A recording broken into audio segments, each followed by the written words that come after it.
Hello and welcome, and thank you for being here with me today. In this video, I wanted to share with you an answer to a question I keep getting quite often over the past several months, maybe even a couple of years.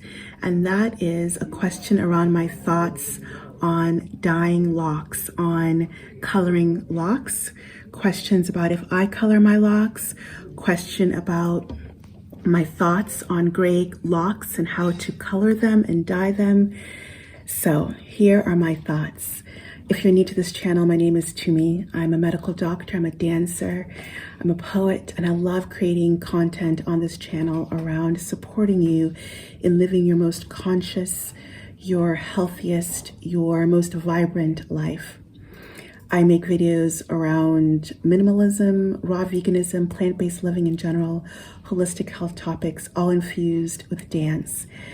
I also have some videos on locks, on freeform locks, which I've been having. I've had freeform locks now for 25 years, I believe, at this point. If you're interested in any of that material, subject matter, consider subscribing down below and click the notifications bell so you know when I upload new videos. So, coloring locks.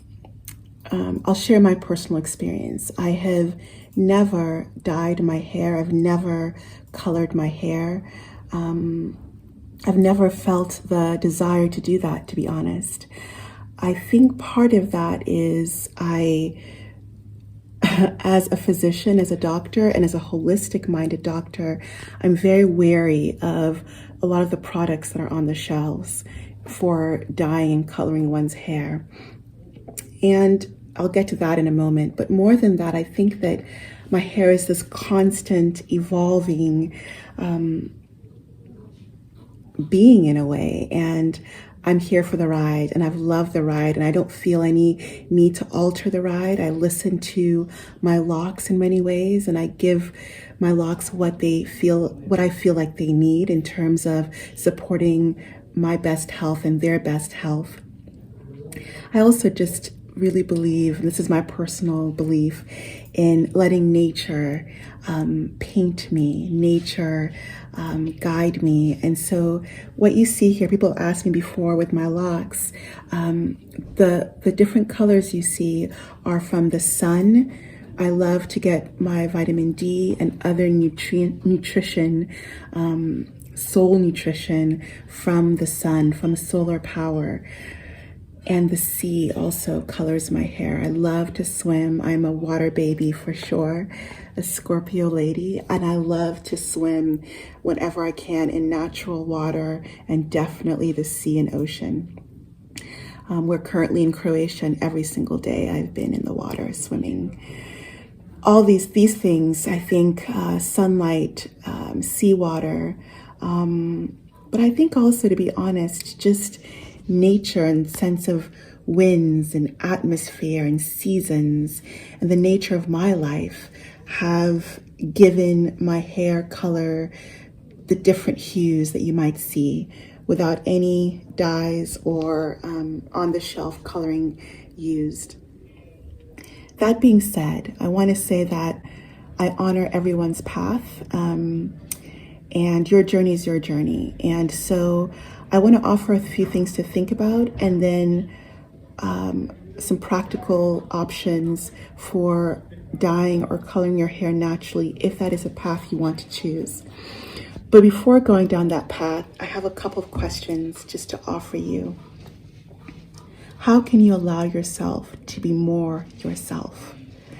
You know, when we think about gray locks or gray hair in general, I think there can be, especially in the Western world, almost a stigma around that. It's the connotation around that is getting old, you know, and I think there's a glamorization and a almost deification of youth.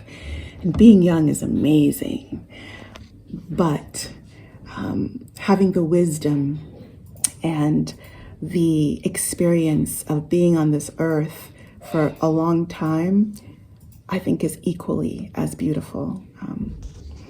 I look to my elders with such respect. And I think some of the most stunningly beautiful people in this world are those who are advanced in age and who are sporting that gray hair. One of my favorite writers who's now moved on, Toni Morrison, I remember pictures of her with these gray, gorgeous locks, and I thought she was incredibly beautiful. I just say that, offer that just to if it resonates, to really ask yourself about where this desire to color locks, gray locks, or cover up the gray comes from. If it's really just a style preference, you want to have orange hair one day, red hair, black hair, whatever hair, and it's not about the gray being maybe something in your mind about being old, cool. But if it really is about something, if you question, if you think there's something here about maybe fear of getting old or worry about people's perception of you, I invite you to question and to sit with it and sit with the discomfort and reframe this idea of gray hair being something to change. How can you allow yourself to be more you? And more than allow, how can you embrace your journey? How can you celebrate your journey? Part of our journey is entering into that incredible phase of being elders.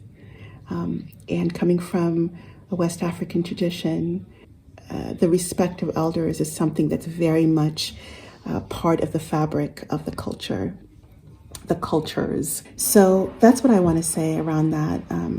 I don't have any plans on coloring my hair if and when I see gray hair come up. But you never know. And I'll be very vulnerable and say, I have no idea how I'm going to feel when I see gray. But I hope, and based on my past experiences, I hope I'll celebrate that. I'm really big about the journey of self-acceptance, and beyond self-acceptance, self-celebration. And freeform locks, for me, a big reason I have loved freeform locks and I started the journey was about allowing myself to be more myself, was about celebrating the hair that God has put onto my scalp. And so I think when gray comes along, I hope that I do a dance. I remember when my mom started seeing gray hair, she would actually like pick them out to show them off, you know? And I feel really grateful for having that experience and that experience, because I think, like I said, I think it's a beautiful thing. But honoring you where you are, honoring your journey, no shame in if you desire to color your hair. What are the natural options?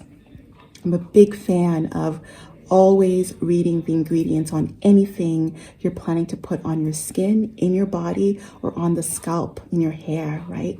We absorb all of those things into our system. So a lot of the things that are on the shelf for coloring hair are pretty toxic. They have hormone disruptors that can affect your thyroid and your adrenals and your sex hormones. So be really, really mindful of the ingredients in whatever thing you're planning on. But apart from hormone disruption, there are also some ingredients in some of these products that are well-known carcinogens. They are risks for increasing cancers. So I recommend, if you're not sure about the ingredients, stay away from them. Read the ingredients and you don't recognize it. Do the research to make sure they're not irritating for skin and hair, they're not carcinogens, and they're not hormone disruptors. Even henna, people say, oh, henna is so natural. And the plant henna is, and the dyes from henna are. But when henna goes onto the shelf as a product, many of the co-products, many of the things that are added to the henna are not so natural and not so great for skin and hair. So again, read the ingredients and do the research if you need to. If you're gonna dye your hair, my recommendation is using natural plants, and whenever possible, creating that coloring for yourself. What I mean by that is, for example, black tea is a wonderful, natural, and gentle dye if you have black or dark hair and you're wanting to cover up gray, for example. If you steep black tea, 4 bags of black tea, or if you're doing loose leaf, at least half a cup, and really steep it for a long time, and do that over a period of time, you will see that your hair color will go back to dark if that's what your natural color was. If you are a redhead, I don't want to make any assumptions of who's watching this video. If you're a redhead naturally, rooibos, red bush tea, is a wonderful natural dye. And then if you are light colored, so maybe blonde or dirty blonde hair, thinking about things like chamomile. So using the plants and making teas from the plants to darken the hair is a really great way to go. So coffee, black tea if you have black hair. If you do sage, you can also do sage, but you need a lot of sage. You need a lot of sage over a long period of time. These are ways of darkening the hair to black or dark brown and covering up the gray. Henna, if you can get henna pure or henna with just oils added to it, is another way of doing that. So those are my recommendations for natural dyeing or natural coloring, covering up of gray hair, or just coloring your locks in general. My biggest thing I want to share with you is please be very wary and cautious of ingredients in coloring agents. And then the other big thing I wanted to leave you with was the question of how you can allow yourself to be you more, how you can embrace your life, your beautiful life, through the changes in your hair color, perhaps. I think this is really a video, if anything, about self-love and self-acceptance. And I write a lot about that subject matter in my book, Delicious Healing. If you're not familiar with that, please check it out. I'll leave a link in the description box below. I have an audiobook version of that book, an audiobook version in which I read the book, and I'm really proud of that version. The link will be in the description box down below. There's a whole chapter on love and self-love and the importance of that in healing whatever physical, mental, emotional condition you are suffering with, and how it healed my life. So check that out in the description box below. In the meantime, I send you so much love wherever in the world you are. I encourage you today somehow to commune with nature. Let her paint you with her beauty.